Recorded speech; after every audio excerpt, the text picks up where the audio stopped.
E aí, tudo bem? Seja bem-vindo a mais um conteúdo aqui da Semana de Marketing e Vendas 2020, um super evento promovido pela Clint Hub em parceria com a Brad Nacional e a agência Pro Mais. Eu sou Rodrigo Maciel e estarei contigo essa semana inteirinha compartilhando muito conteúdo legal ao lado de grandes feras do mercado aí para a gente debater o dia a dia e os principais desafios do mercado digital, principalmente para as agências e consultores. Mas antes de a gente começar o papo aí com o professor Thiago Martins, eu tenho 2 recadinhos para te passar. O primeiro deles é que são mais de 80 conteúdos aí rolando e algum deles simultaneamente. Então, para ti não ficar preocupado, nem preocupado aí que tu vai perder algum desses conteúdos, fica tranquilo, porque eles vão ser disponibilizados até o dia 28 de fevereiro.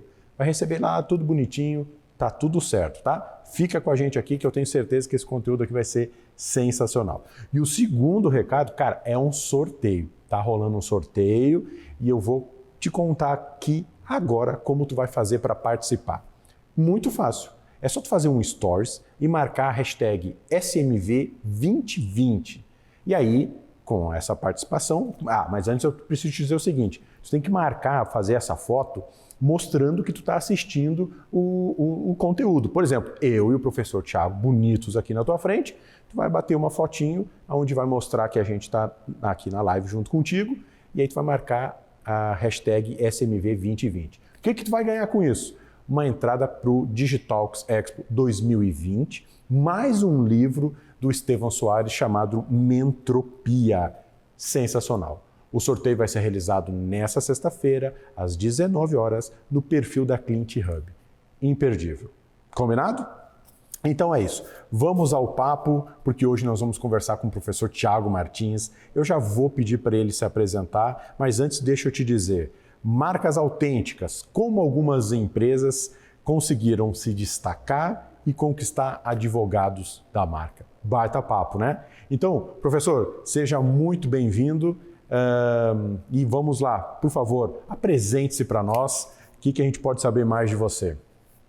Ô, Rodrigo, obrigado. Primeiro eu queria agradecer aí a oportunidade de estar participando desse evento e compartilhar um pouquinho aí da minha experiência, do que eu tenho estudado durante todos esses anos. Né? Para quem já me acompanha, né, às vezes não sabe meu nome, mas às vezes conhece meu perfil, que é o Marketing Sem Gravata, né? Então, eu sou o fundador do Marketing Sem Gravata, um perfil que fala basicamente sobre publicidade, marketing, fala um pouco de humor, muitas vezes, mas sempre tentando trazer um pouco de informação, né?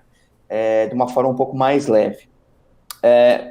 Com relação à minha experiência, né? Eu sou, na verdade, formado em publicidade e propaganda, tenho especialização na área de marketing, e atualmente faço, inclusive, meu doutorado também na área de comunicação e publicidade. Né? E o tema que a gente vai discutir hoje é basicamente algo muito próximo do que eu tenho estudado na minha tese, que é um pouquinho sobre marcas autênticas, né? Um pouco da minha dúvida sobre isso, tá? Mas também tive bastante experiência no mercado, tá? Mais de 10 anos, tive agência de publicidade, já atendi clientes de vários segmentos, de vários tamanhos, né? Campanhas regionais, campanhas nacionais. Enfim, hoje eu não tenho mais agência, tá? Hoje eu foco mesmo na parte da consultoria e treinamentos, tá? Então, sou professor universitário também há mais de 10 anos, né? Então, até às vezes eu brinco com os meus alunos que nessa área, por exemplo, de marketing digital, quando eu comecei a dar aula de marketing digital, dava aula de estratégias para o Orkut, né? Então era uma coisa assim. Hoje a gente olha para trás e fala, meu Deus, quanto que dinossauro que eu sou, né? Não, calma, não foi tanto tempo assim. Mas, né, até então mudou muita coisa, né? E a gente tenta acompanhar isso e, na medida do possível, a gente tenta compartilhar aí. Então, agradecer de novo aí o convite e a participação nesse evento de vocês. Nossa, capaz, a gente é que agradece aí a disponibilidade. Então, vamos partir já para o conteúdo e deixa eu perguntar aqui uma coisa que eu acho que é difícil para todos nós, né? Principalmente para quem trabalha agora no mundo das agências, em que nós donos de agência fomos descobertos, o mercado está olhando, graças a Deus, mais para nós, Isso vai fazer com que a gente qualifique cada vez mais o nosso meio. Mas ainda assim, a gente tem tecnologia mudando constantemente, a informação brotando absurdamente quase todo dia aí, né, com novidades. E o que as marcas podem fazer, então, no meio desse turbilhão todo para chamar a atenção?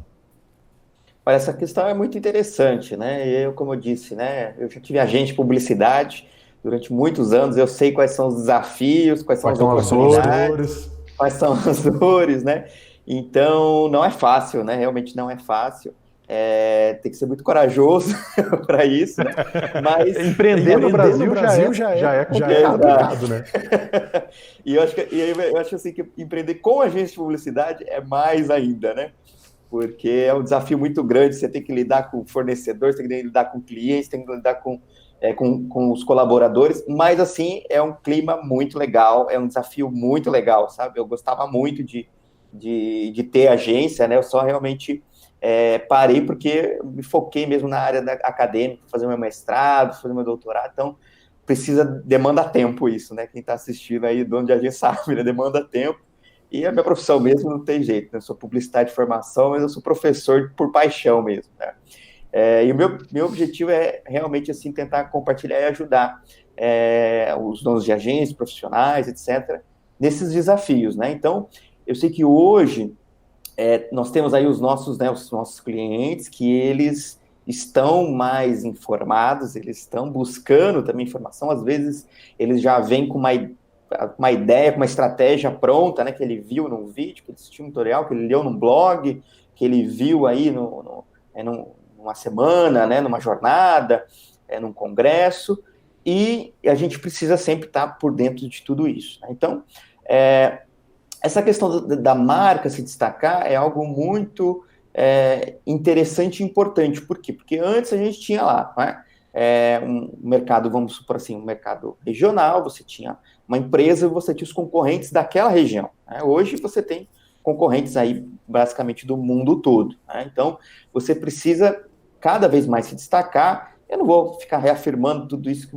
todo mundo já sabe, né? Que hoje tem vários concorrentes, hoje a informação, né, em excesso, e você precisa destacar, isso é básico, né?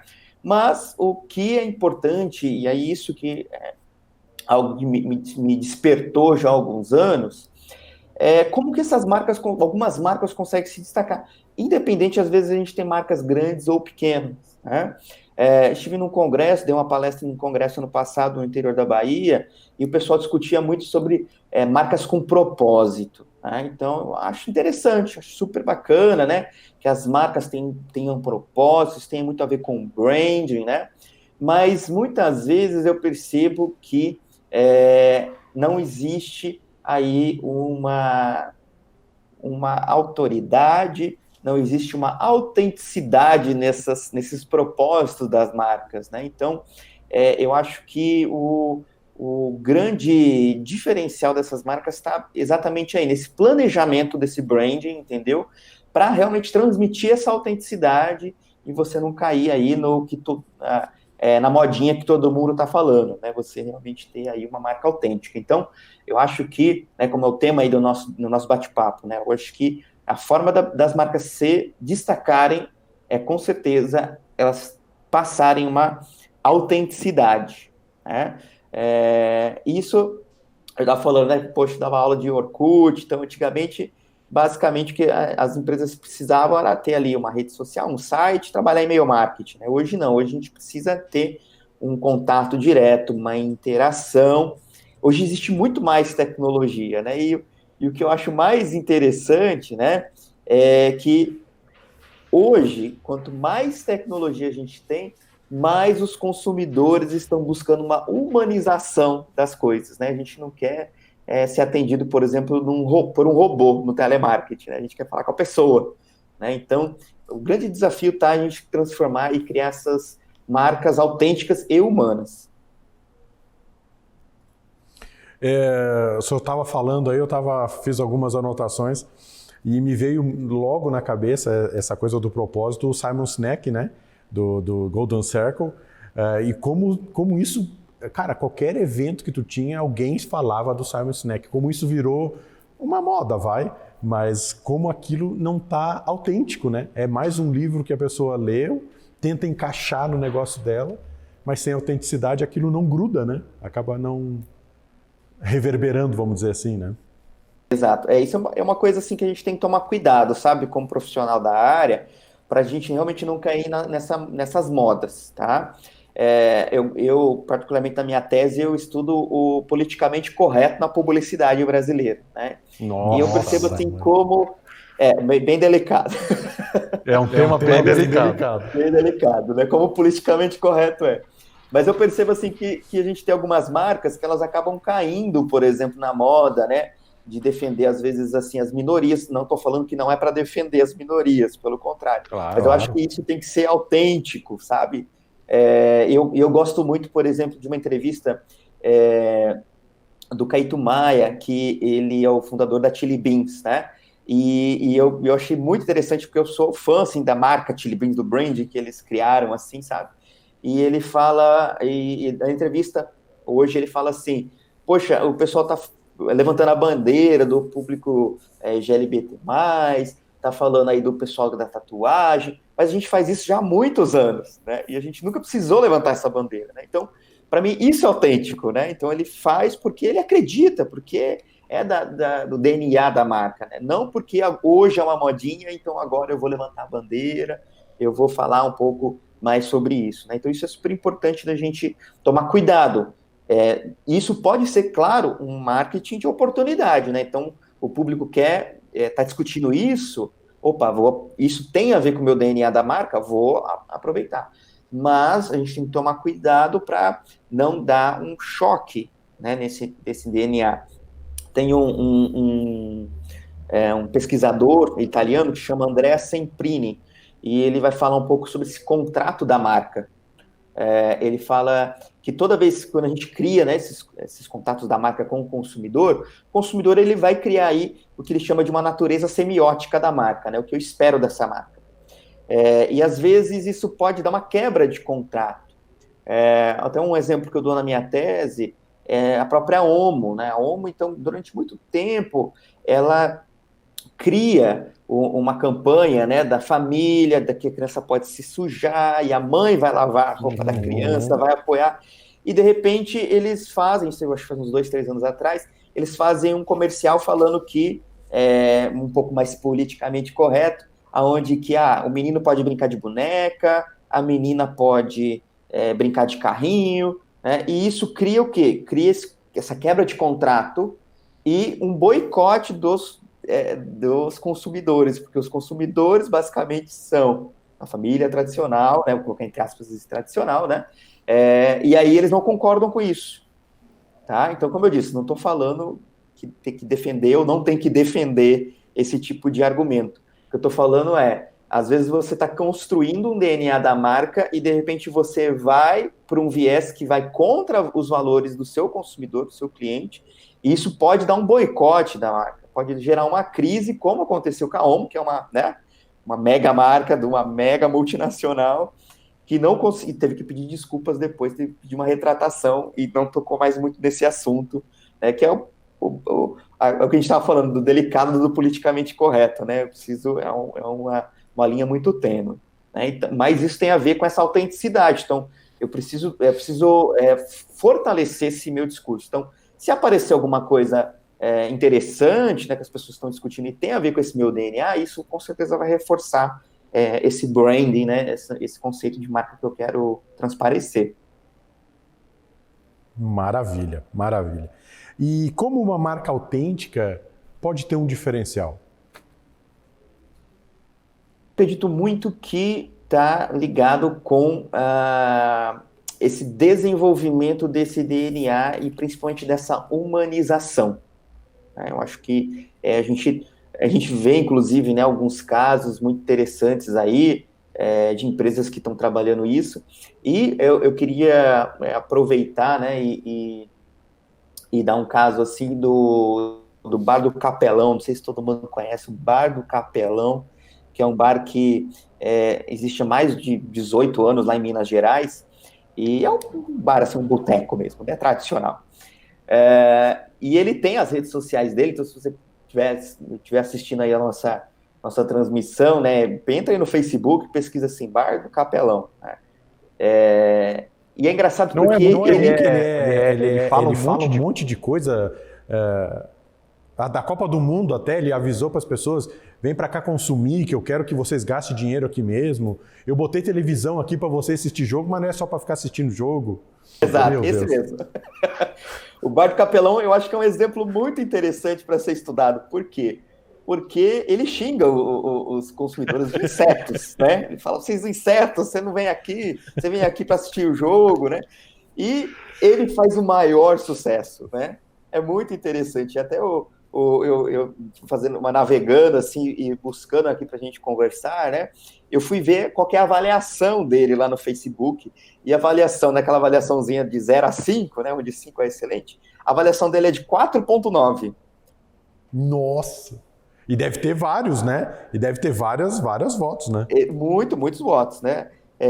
São mais de 1.500 pessoas, né, que votaram. Imagina, né? Meu Deus. Imagina, então, às vezes a gente faz uma campanha interessante, bonita, elogia o cliente, e esse cara que xinga o cliente, né, ele tem uma nota, às vezes, melhor do que da nossa marca, né?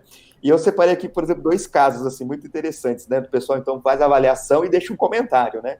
Aí tem um comentário assim, que fala assim, ó, fui muito maltratado, comida e bebida com preços absurdos, fora o dono que toda hora ficava gritando e jogando copos no pessoal. Recomendo a todos.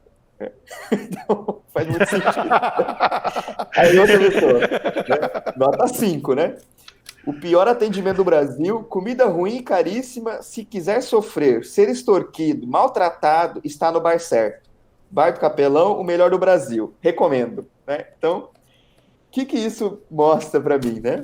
Mostra exatamente essa autenticidade, né? Então, se eu, Thiago, for, né, para Minas Gerais e for no Bar do Capelão, eu quero ser maltratado, porque é isso que eu espero. Entendeu? Eu espero pagar caro, eu espero que ele me xingue. Se ele não me xingar, eu vou ficar triste. Entende? Então, por quê? Porque ele transmite essa autenticidade, né, de uma forma muito interessante. Então, realmente, ele xinga, ele fala pro pessoal, se for lá só para não consumir, é para ir no concorrente mesmo, porque ele não quer pessoa que não consome. Então, ele é bem autêntico, né? Então, sugiro fortemente para você não conhece o Bar do Capelão, entra lá e dá uma olhada, porque ele tem umas pérolas que dá um show de marketing e muito profissional da área, inclusive, né? Que até me despertou, poxa, por que esse cara faz sucesso xingando os clientes, né? Então, é algo interessante para a gente pensar, tá? E isso vem muito de acordo com a sua primeira resposta, né? Não adianta todo bar começar a fazer isso se não tiver autenticidade, né? Não vai colar, né? Exato, isso precisa estar... Então, assim, eu vou xingar os meus clientes nas redes sociais, eu preciso xingar eles lá dentro também, entendeu? Não adianta eu xingar nas redes sociais e tratar bem lá. Tem que estar... Por isso que o branding é muito importante, né? Não é só a comunicação que eu faço nas redes sociais ou com as ações que eu faço internamente no ponto de venda. Isso tem que estar muito bem alinhado em todos os pontos de contato da marca. Certo. Eu vou fazer 2 perguntinhas aqui, um pouco além do nosso roteiro, mas é que eu acho que é importante. Se o senhor puder, em poucas linhas, nos responder, eu acho que pode agregar. A gente já foi direto falando da marca autêntica, né? O senhor conseguiria sintetizar para nós o que é uma marca autêntica? O que é esse conceito autêntico, né? Além do que é, né? Sim. Eu acho que o autêntico, né, é uma palavra assim que é muito forte, tá?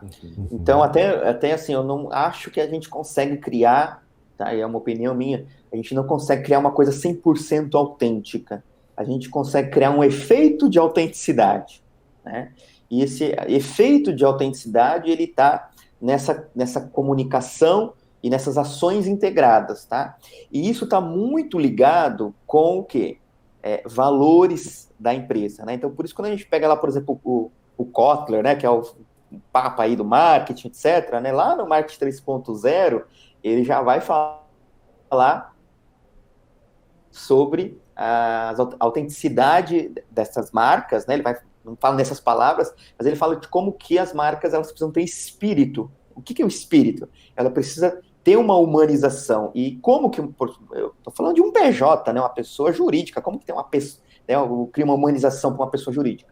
A partir da missão, visão e os valores dela. Né? Esses valores, né, que a gente muitas vezes aprende lá na faculdade, né, construir isso, e às vezes a gente não dá bola, e às vezes as empresas têm, mas não exercem. Esses valores, eles são fundamentais, talvez até a sementinha para criar esse efeito de autenticidade, tá? Porque é a partir disso que tudo começa, então, né? Todas as ações têm que ser baseadas e focadas nesses valores. Certo.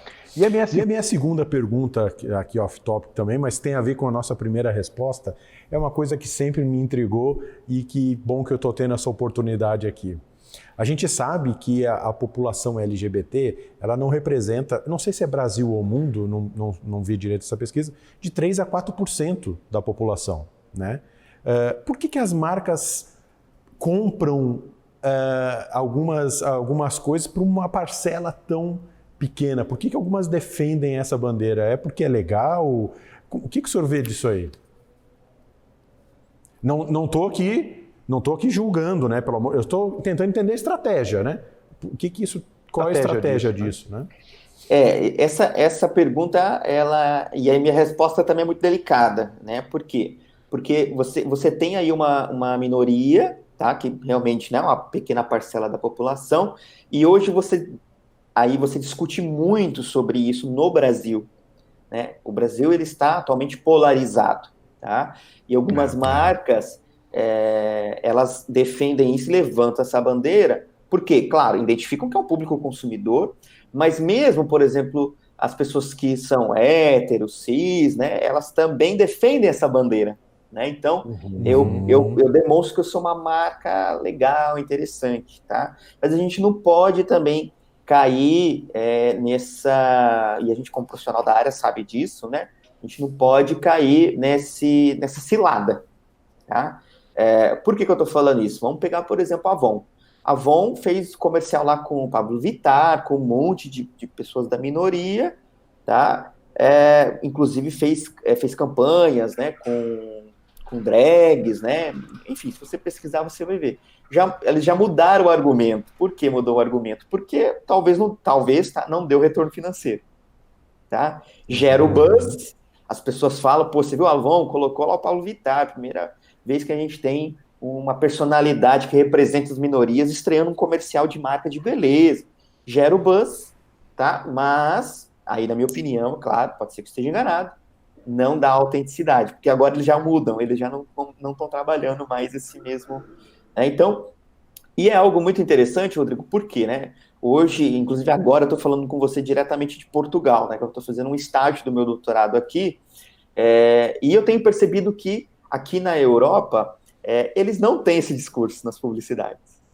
Né? Eles não se preocupam com isso. Por quê? Porque a população não está discutindo isso. A população está discutindo sobre imigrantes que vêm aqui da África, que vêm inclusive da América Latina, e estão vindo aqui trabalhar ilegal. É isso que eles estão discutindo.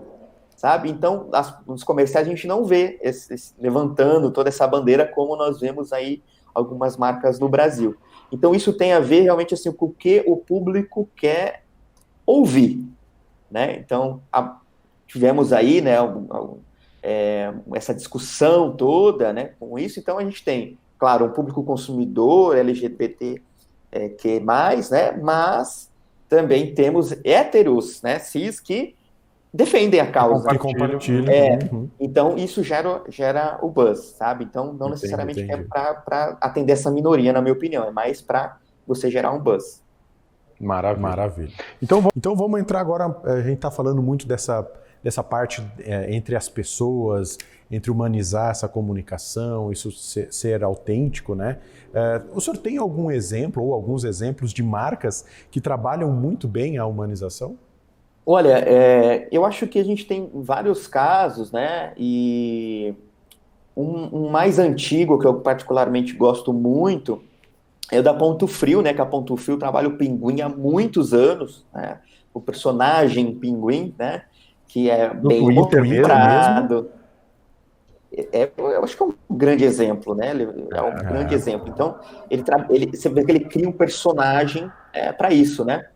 E trabalha, então ele é bem-humorado. Você não vai esperar que ele fale uma coisa séria, que ele fale uma coisa muito técnica para você. Ele é o que a gente chama de persona, né? Do brand persona, né? Então, e hoje a gente vê, inclusive, algumas marcas como o próprio Magazine Luiza, né? Criando ali, né? Mesmo que seja em 3D, né? A Magalu, né? Então, é uma forma também de você personalizar. Então, não precisa necessariamente você criar, né?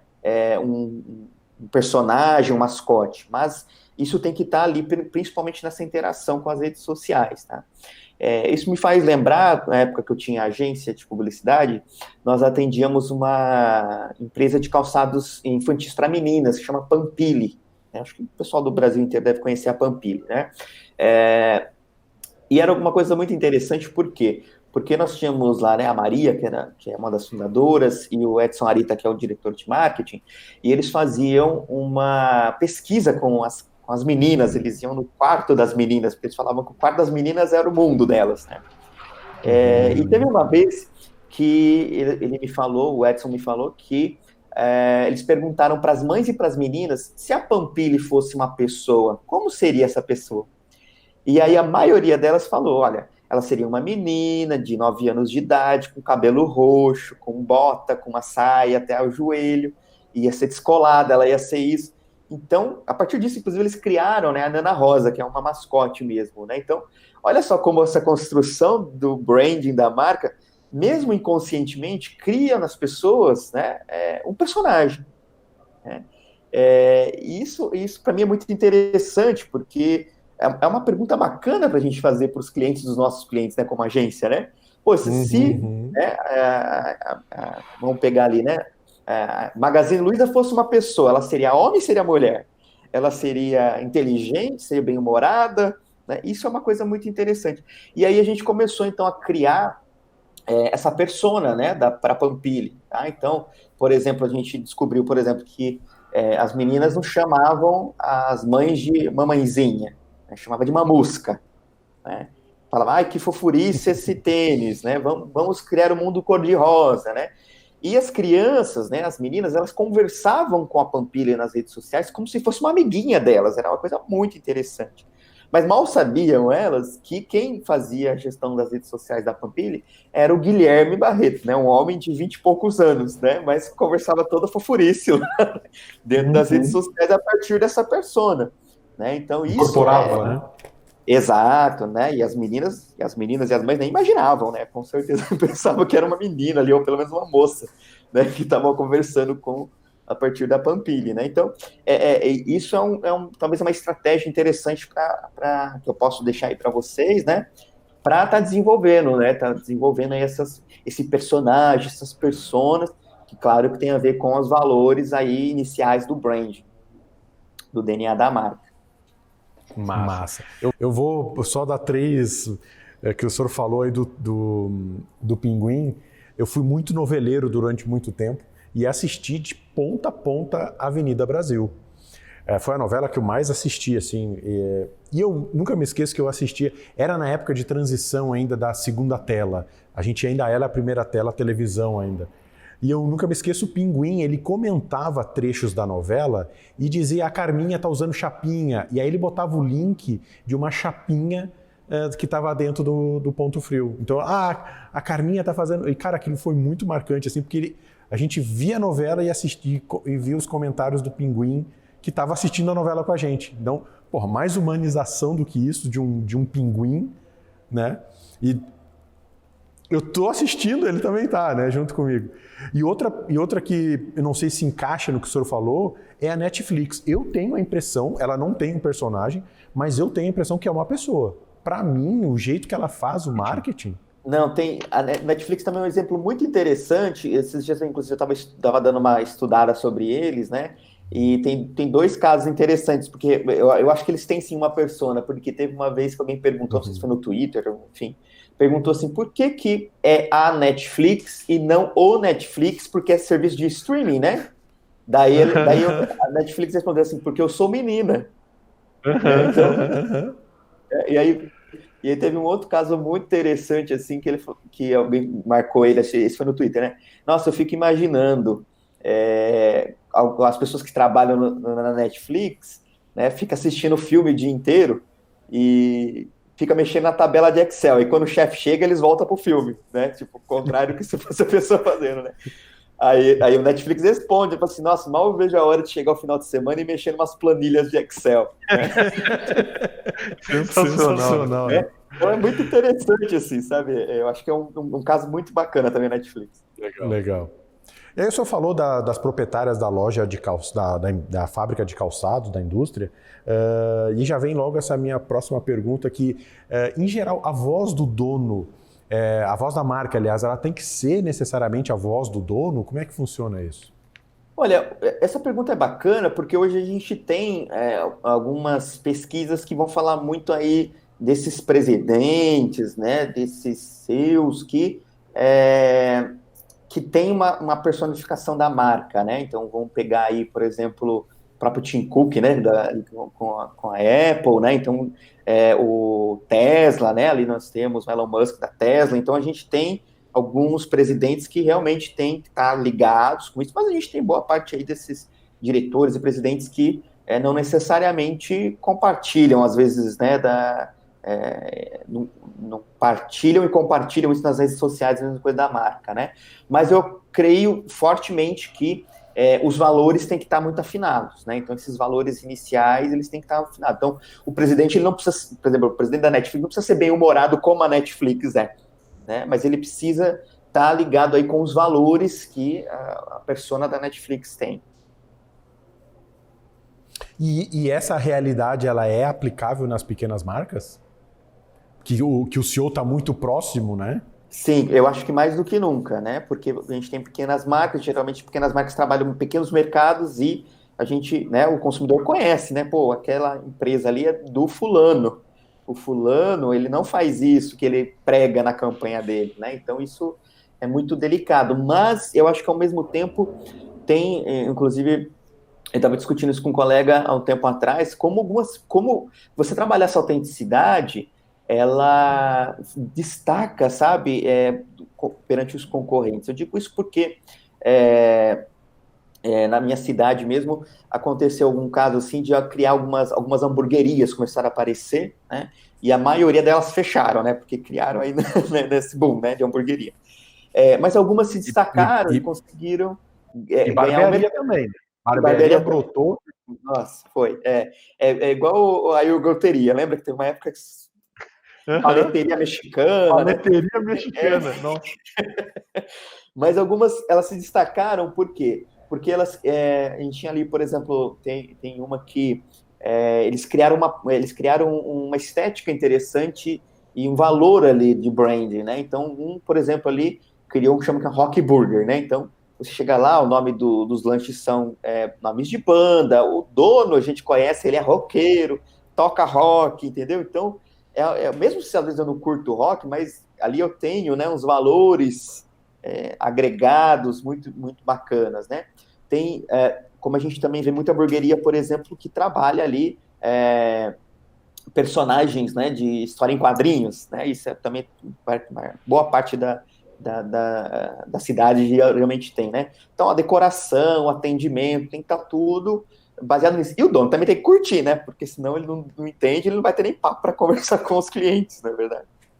Sim. Maravilha.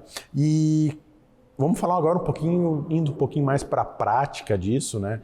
Só tem alguma dica de ferramentas aí que a gente pode utilizar para criar, não necessariamente ferramenta, né? Mas enfim, de artifícios e ferramentas que a gente possa utilizar para criar marcas autênticas? Olha, essa pergunta é importante, tá? Não existe uma metodologia correta, apenas uma, existe várias, né? Mas o que eu tenho sugerido é realmente a gente pensar, primeiro, nessa missão, visão e valores, tá? E todos os nossos contatos de marca ter que estar relacionado com esses valores que eu quero representar. Isso tem que estar muito bem alinhado também, por exemplo, com os vendedores, atendimento, etc. E a criação dessa persona é muito importante, né? Então, o que eu sugiro, né, e talvez a maioria de vocês já devem conhecer, é o desenvolvimento do mapa de empatia. Né? O mapa de empatia você faz, né, para você entender o ponto de vista do teu cliente, né? Porque isso é uma coisa importante também para as pequenas marcas, porque às vezes o cliente, né, aí como agência, né, a gente pergunta para o cliente se ele gostou da campanha, ele fala que não gostou, mas ele não entende que essa campanha não é para ele, é para o consumidor, né, para o cliente dele. Né? Isso é uma coisa que a gente precisa alinhar com ele, muitas vezes até montar esse mapa de empatia com ele, né, para ele entender que ele não é necessariamente o cliente dele, né, e como o cliente dele pensa. Né? Então, essa criação desse mapa de empatia é muito interessante. Você pesquisar aí no Google, né, mapa de empatia, vai ter um monte de PDF aí para buscar, e aí você cria a persona, tá? Daí eu sugiro, né, a criação aí, pode fazer tipo de 3 buyer persona, né, que são os compradores da marca, quem usa a marca, e um brand persona, tá? E esse brand persona que daí, né, esse personagem da marca, tá? Então, primeiro passo, né, definição desses valores da marca, alinhamento com o brand, tá? Desenvolvimento do mapa de empatia e o desenvolvimento das personas. Aí, a partir disso, você pode fazer um manual de linguagem, como a gente fez para Pampili, né? Não fala mamãezinha, fala mamusca, né? Fala fofurice, fala isso. E aí você alinha com todos os canais. Então, seria aí uma ideia que eu posso dar para você. E bom ponto, o senhor falou aí de 2 personas, né? A buyer e a brand. Qual é a diferença delas aí? A buyer persona, né, é o comprador, tá? Então seria o comprador ideal, tá? Isso me faz lembrar, ano passado eu dei uma consultoria para uma empresa de moda gestante. E a gente desenvolveu, né? Juntou ali o estilo, o marketing, o comercial e os próprios diretores para discutir, né, e desenvolver isso, né, o buyer persona e a brand persona. Então, quando a gente fala de moda gestante, é um negócio muito interessante, por quê? Porque eles têm que ficar constantemente conquistando novos clientes, não tem como você fidelizar, né, uma grávida, porque ela vai ali começar a se preocupar em comprar roupa a partir do 3º mês de gravidez, e ela vai parar de comprar roupa, né, o 8º ou 9º mês. Né, você tem que buscar novas mulheres que estão ficando grávidas, então é uma coisa muito... É um ciclo de vida ali muito diferente, né? Foi bem interessante trabalhar com eles. E nisso, a gente identificou 3 tipos de buyer persona. Tínhamos a cliente que ela era uma executiva, ela precisava se vestir bem, ela tinha reunião, e ela ia na loja, geralmente comprava tudo de uma vez, ela renovava o armário dela todo de uma vez. Né? E nisso a gente dá um nome para essa pessoa, colocava Ana, 35 anos, executiva, ela faz isso, ela gosta daquilo, ela acessa o LinkedIn, a gente cria o perfil dela, né? Tínhamos uma outra buyer persona que era uma pseudo-influencer, né? Então ela ficou grávida sem ser planejada, ela adora de postar as experiências dela nas redes sociais, como ela tá grávida, ela faz pose para tirar foto, ela gosta de roupas, como a executiva gosta de roupas mais sociais, ela gosta de roupas um pouco mais conceituais para ela poder ficar bonita no Instagram, por exemplo, tá? E nós tínhamos uma outra que era a mamãe mais confortável. Então ela priorizava, não era o fashion, né, nem o executivo, era conforto. Tá? Então ela usava rede social, mas não publicava muito. Então olha só, a gente tinha 3 tipos de buyer persona que uma marca mesmo trabalhava. E aí a gente pula para o desenvolvimento da brand persona, ou seja, o personagem da marca, né, como a Magalu, né, ou o pinguim do Ponto Frio. E aí a gente ficou nessa discussão, tá? A marca, ela é uma eterna grávida ou ela é uma senhora que conhece muito sobre gravidez? E a gente ficou nessa discussão. Bom, aí a gente definiu, então, a marca X. Ela é uma senhora de 50 anos, super estilosa, ela tem cabelo curto, cabelo grisalho, ela conhece tudo sobre gestação, sobre dicas para as mamães, etc, etc. Né? Então, inclusive, fizemos já o manual de linguagem dela, né? Dessa brand persona. Né? Então, isso é interessante talvez esse exemplo seja bacana para entender, né, como é possível fazer esse brand e buyer persona. Maravilha. E me diz uma coisa, o senhor acredita que essa tendência aí da autenticidade, isso é uma coisa que vai perdurar, vai continuar por anos? Olha, essa pergunta é bacana porque, né, hoje a gente se preocupa muito com robôs, né? O robô vai substituir o humano, etc. E como eu disse, quanto mais tecnologia a gente tem, mais humanidade a gente está querendo. Então, eu acho que tende a crescer mais, sabe? Tem uma professora, que é a Marta Gabriel, né? Ela até lançou um livro muito interessante, chama Eu, Você e os Robôs. Né? E ela tem uma frase muito legal, assim, né? Que eu acho que vai justificar um pouco disso, né? Robôs humanoides ameaçam apenas humanos robotizados. Né? Então, olha só. Robôs humanoides ameaçam apenas humanos robotizados. Né? Então, eu acho que é a mesma coisa com as marcas, né? As marcas não têm que ser frias, não têm que ser robóticas, né? Elas têm que ser cada vez mais humanas, e isso que vai criar aí advogados de marca, né? As pessoas vão acreditar nos mesmos valores, vão defender a marca, muitas vezes nem comprando da marca, mas ela vai defender, vai compartilhar das crenças daquela marca. Maravilha. E aí, é uma pergunta para quem, por exemplo, está só no Instagram e que muitas marcas nasceram através aí de uma boa gestão social. Eu acho que é o caso da sua, né? Marketing Sem Gravata hoje, é um perfil extremamente bem conceituado no mercado, muito divertido. Acho que é difícil quem seja da área que não siga, não adquira conhecimento, entretenimento, enfim. Tivemos ali uma experiência de autenticidade. Como foi isso aí, construir um perfil de tamanha abrangência aí? Primeiro eu quero agradecer aí por saber que vocês gostam aí do meu perfil, Sim. né? Na verdade, o Marketing Sem Gravata, ele nasce um pouco assim, um pouco da minha filosofia mesmo como professor, né? Eu tive bons professores e maus professores, depois eu virei professor, né? E eu quis sempre melhorar o que eu tive de experiência dos meus bons professores, né? E a ideia é sempre tentar trabalhar e buscar um pouco de conhecimento de uma forma um pouco diferente, né? Então eu percebo que muitos dos perfis do mesmo segmento às vezes repostam a mesma coisa, né? Ou ficam só na parte da informação, ou na parte aí de cases de sucesso, né? Então, o perfil do Marketing Sem Gravata, ele tem um perfil um pouco mais assim, de você trazer uma informação um pouco mais mastigada, tá? E ao mesmo tempo com humor, com entretenimento, né, com bastidor, falando diretamente com o profissional da área, né? E isso é uma coisa interessante, Rodrigo, porque às vezes a gente vê, por exemplo, no meu perfil eu posto lá, né? O cliente liga sexta-feira, 6 horas, pedindo alteração. Quem que é a minha buyer persona? São os profissionais da área. Mas às vezes eu vejo perfis de agência postando isso. Né? Então, isso está errado. Por quê? Porque o meu cliente não quer saber que ele é um incômodo na sexta-feira, 6 horas, entendeu?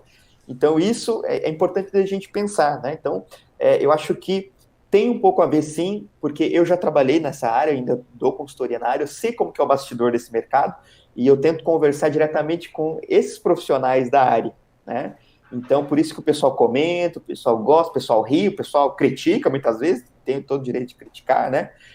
Mas a minha ideia realmente é compartilhar. Então, entre compartilhar qualquer coisa, ou compartilhar alguma coisa que eu sei que vai auxiliar, nem se for uma risada para o meu seguidor, eu compartilho, ou não compartilho nada. Né? Então, todo mundo está compartilhando, eu não vou compartilhar. Né? Eu quero fazer uma coisa um pouco mais exclusiva. Mais autêntica. Mais autêntica, isso. Muito bem. Professor, quero agradecer aí muito o seu tempo em nome da Clint Hub, da Abrad Nacional, da agência ProMais, a sua disponibilidade, o seu tempo aí para compartilhar um conteúdo de tamanha importância quanto a esse, né? Enfim, as marcas se olharem um pouco mais para dentro, né, e revisitarem, como bem o senhor pontuou, a sua missão, a sua visão e valores, que não é só um quadrinho pendurado na parede, né, isso tem que casar muito bem. Então, muito obrigado aí pela sua disponibilidade. E se o senhor puder, por favor, deixar o seu @, Instagram, LinkedIn, enfim, fica à vontade, por favor. Eu agradeço novamente a oportunidade, espero que de alguma forma eu possa ter contribuído, tá? Aí com o desenvolvimento e o crescimento das empresas de vocês e dos clientes de vocês, tá certo? Pode contar comigo quando precisar. fácil de me achar, só tem lá o marketingsemgravata.com.br, lá tem o blog, tem material gratuito lá para você poder visitar, tem treinamentos e alguns cursos gratuitos também, e nas redes sociais, né? Temos lá no Facebook, Marketing Sem Gravata, Instagram, e no LinkedIn, daí é o meu próprio perfil, Thiago Garcia Martins. Né? Mas também pode me mandar e-mail, thiago@marketingsemgravata.com.br, que a gente troca uma ideia aí sem problema nenhum. Tá? Então, obrigado novamente aí pela oportunidade e desejo sucesso aí para todo mundo. Maravilha. Gente, recadinho que é importante repetir, né? Perdeu aí algum outro conteúdo que estava rolando enquanto estava assistindo o professor Thiago, não te preocupa, até o dia 28 a gente vai mandar esse material todo, todos os vídeos para te assistir a hora que tu quiser. E o sorteio, né? Não te esquece do sorteio que vai rolar nessa sexta-feira às 19 horas no perfil da Clint, uma entrada para Digital Expo 2020 e o livro do Estevão Soares, Mentropia. Para participar, os últimos segundinhos desse vídeo, faz um stories, eu e o professor aqui, mostra que tu estava assistindo e marca lá na hashtag SMV2020 e boa sorte para ti. Professor, um abraço para todo mundo e até o próximo conteúdo.